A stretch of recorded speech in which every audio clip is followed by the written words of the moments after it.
Olá, boa tarde. Saber que nós podemos contar com a sua audiência é sinal para a gente de orgulho e de uma renovação de satisfação sempre.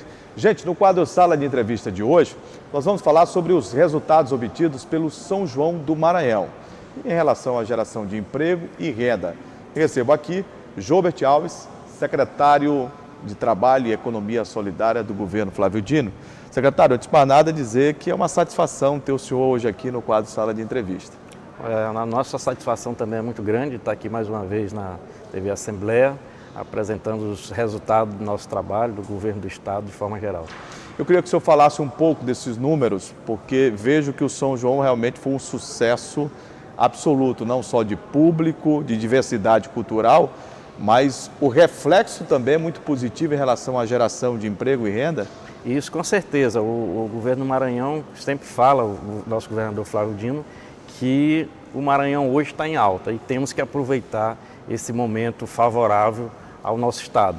E o governo investiu não só diretamente na questão cultural, né, para trazer e atrair os investimentos e o turista nesse momento de São João, mas também em segurança, que foi fundamental para que mantenham o turista aqui. É fundamental investir nas políticas públicas de segurança para que, consequentemente, o turismo e o turista se sinta confortável e seguro no nosso estado.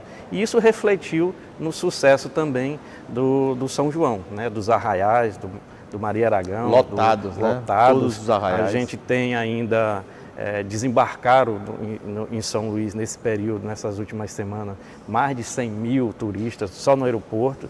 Então isso refletiu consequentemente nos resultados. Foram mais de 800 empregos gerados em São Luís? Diretamente foram 800 empregos com barracas, com a questão de iluminação, segurança, montagem de palco, montagem de barracas. Isso gerou aí em torno de 800 empregos agora nesse período festivo.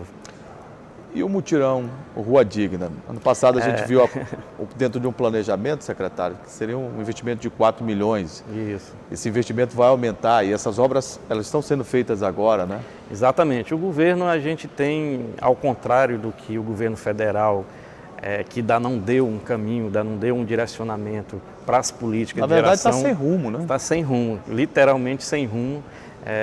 Ainda não mostrou qual o caminho que deve se trilhar na questão da geração de emprego e renda. E nós do governo, através do governo Flávio Dino, temos essa sensibilidade de não só esperar, né? Como o governador fala, de não sentar na calçada e chorando o leite derramado. Nós temos que agir, né? E trabalhar fortemente nesse momento difícil, porque o povo quer resposta. Até porque se combate a crise com criatividades Exatamente. E oportunidades, né? É aquilo que a gente sempre fala, nesses momentos difíceis é que a gente vê quem são os bons gestores. E o governo Flávio Dino nunca pegou um governo federal favorável, bom, né? Então ele pegou o final do governo do PT, naquele momento conturbado de crise política, de impeachment e tal. Consequente, o governo Temer, de economia também, de economia muito desfavoráveis, e agora completando e fechando esse governo federal que não tem nenhuma postura de desenvolvimento político, econômico e social. Então, mas o governo do Estado, ele se sente seguro e tem a sensibilidade de que o povo espera por resposta e nós estamos dando as respostas, né? Então, na Secretaria de Trabalho, nós temos lá a Rua Digna, que é um programa desenvolvido particularmente pelo próprio governador, na questão da sensibilidade com a crise na geração de emprego na construção civil. Ele se viu, viu através do Rua Digna uma forma de colocar no mercado de trabalho aquelas pessoas em que saíram da construção civil. Então isso, nós estamos reiniciando os trabalhos. Este mês nós estamos retomando 50 obras do Rua Digna, e isso envolve 4 milhões de reais já. Em que município? Na ilha? Na Grande Ilha. Na Grande Esses Ilha. São agora na Grande Ilha aqui. São Luís, Ribamar, Passo Lumiar, Raposa. Na região metropolitana. Exatamente, na região metropolitana.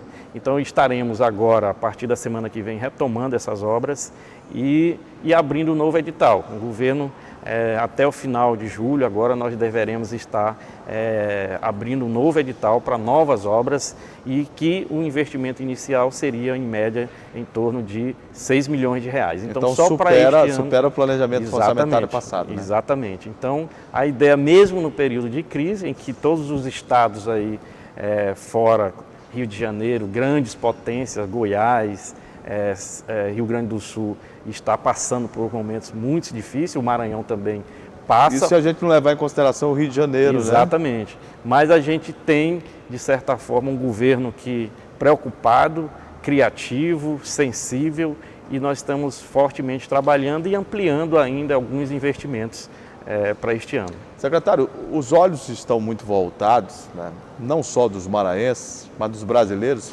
para Alcântara. E vejo que a Secretaria também tem um foco de atuações, não só em Alcântara, mas municípios que ficam adjacentes, também na atividade de trabalho e economia solidária? Sim, a gente tem um trabalho, nós temos hoje, a gente acompanha em média 110 empreendimentos dentro da economia solidária, que é desde artesãos, comunidades quilombolas dentro das suas tradições, trabalhamos com questões de licores, isso tudo em torno de um programa que a gente tem chamado também, que é o Mais Qualificação, que é um programa que este ano nós vamos investir em torno de 8 milhões de reais e que iremos gerar 10 mil postos de capacitação para os trabalhadores, pulverizado na maioria dos nossos municípios. E isso aí é também um compromisso do governo de qualificar a nossa mão de obra e preparar essa mão de obra para os empreendimentos que possam vir e também na geração de renda e emprego dentro da economia solidária. Como é que o senhor vê essa questão de empregos formais? O CAGED tem divulgado, né, o cadastro geral em relação a empregos formais, empregos não formais e os desalentados, aqueles que até já perderam a esperança. O Brasil vive uma situação de mais de 13 milhões de desempregados. E isso tem impactado muito, não é, a sociedade brasileira, porque este desempregado ou desalentado, ele geralmente fica em casa e acaba, infelizmente, tendo algumas patologias, como uma depressão, por exemplo. Exatamente. A gente tem pensado muito nisso, através do Cine, nós nos deparamos com essa realidade cotidianamente. O CAGED, a gente tem um acompanhamento quinzenal e vê a movimentação desse emprego formal, de carteira assinada. E a gente no Maranhão, por incrível que pareça, a gente é o segundo no Nordeste que mais gerou emprego, que mais encaminhou, e o quinto do Brasil. Então, ainda não é o ideal, mas a gente se manteve dentro de uma expectativa boa ainda, devido a toda essa crise que a gente está vivendo. E dentro dessa questão do Cine, também a gente tem um banco de dados muito grande e todo dia ele aumentando. Hoje nós temos mais de 80 mil cadastros dentro do Cine. E dentro dessa perspectiva que você falou, da questão dos desalentados, a gente está mudando um pouco a estrutura do Cine nesse sentido. Por quê? Que eu vou explicar. A gente está criando o CPA, que é o Centro de Profissional Autônomo. Um exemplo, o cidadão ele se prepara pela manhã, a esposa às vezes, a mãe, diz, meu amigo, vá atrás do emprego, vá lá no Cine, e ele bota a melhor roupa, uma oportunidade. Bota a melhor, ele já está desanimado e tal, mas aí ele põe a melhor roupa, penteia o cabelo, passa o perfume e vai lá no Cine. Chega lá, aquela frieza, né, de quem muitas vezes está atendendo, e diz, não tem vaga. E ele volta para casa mais desmotivado, né? Como é que eu vou chegar em casa agora com minha esposa e dizer que não consegui? O cara acha que ainda tem casos dele ficar o dia todo rodando, nem o que dizer, né? Rodando na rua, pensando em um monte de besteira, muitas vezes. O que nós fizemos, né, que vamos lançar agora? É o CPA, que é o Centro de Profissional Autônomo. O que é isso? Ele é um profissional, às vezes, né? Tem uma capacitação, é eletricista, bombeiro hidráulico, cozinheiro, garçom, seja lá o que for, pedreiro, e vai ter o centro que vamos catalogá-lo e dizer, você é um profissional? Vá aqui no Centro Profissional Autônomo, você vai deixar seu cadastro, certidões negativas, todo o currículo dele, a qualificação, se não tiver, a gente encaminhá-lo para uma qualificação nossa, mas o que é melhor? ele volta para casa com o cadastro dele e nós estamos desenvolvendo um aplicativo que a gente chama lá de, fazendo comercial da Uber, o Uber de serviço, né, em que ele vai estar no nosso banco de dados do Cine e da Secretaria de Trabalho, em que o senhor, qualquer cidadão, pode entrar naquele site e naquele aplicativo e requisitar o serviço dele. Você quebrou a torneira em casa, quer fazer a troca da torneira, quer trocar a tomada, quer fazer Já entra no aplicativo? Entra no aplicativo. Porque às vezes a gente diz assim, tem tanta gente aí que é pedreiro, mas a gente às vezes pergunta para o amigo, rapaz, tu conhece um pedreiro bom? É verdade. Tu conhece um eletricista e tal?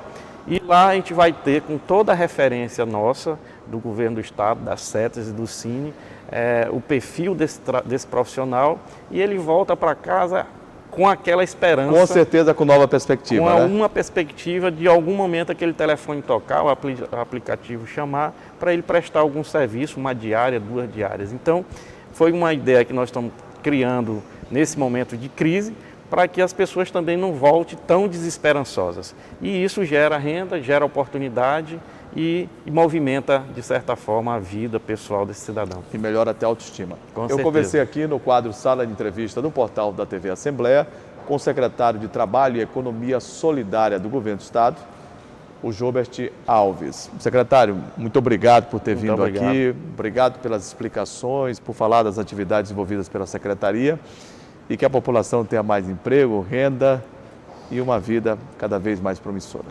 Esse é o nosso objetivo, a gente tem se esforçado bastante, tem muita sensibilidade, sabe das dificuldades que o país passa, que o Estado passa, mas nós sempre buscando alternativas para que a política pública chegue da melhor forma possível a quem realmente precisa e que o trabalho, aquele chavão que existe, é que dignifica o homem, né? Então, nós estamos empenhados nesse sentido de buscarmos alternativas para abrir mais postos de trabalho, buscar alternativa para a geração de renda. Muito obrigado. E eu fico por aqui com o quadro Sala de Entrevista, mas não saia daí. Após o intervalo, estará de volta o portal da TV Assembleia com as principais notícias do nosso estado. Gente, é bom ficar ligado.